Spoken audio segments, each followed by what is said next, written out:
partially concrete machine, heavy duty, really rigid and stable. That's what's really interesting and special about it.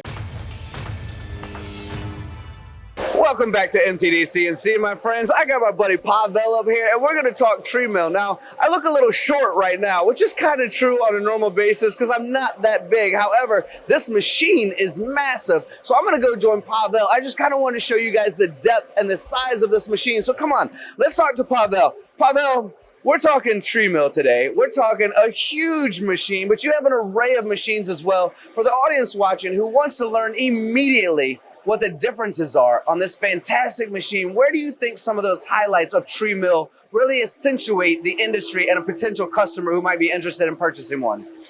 Well, Tony, this machine is special. We feel it's special mostly because it's partially concrete, which you cannot see from the outside, even from the inside when you stand here or even inside the machine because of the stainless steel covers. But behind the covers, there's concrete, and so it's partially concrete machine, heavy duty, really rigid and stable. That's what's really interesting and special about it.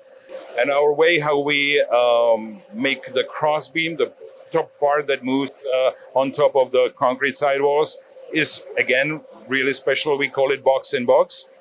We can speak about it later. Absolutely. And of course, this machine has also its own base, its own foundation with it, which is cast iron part.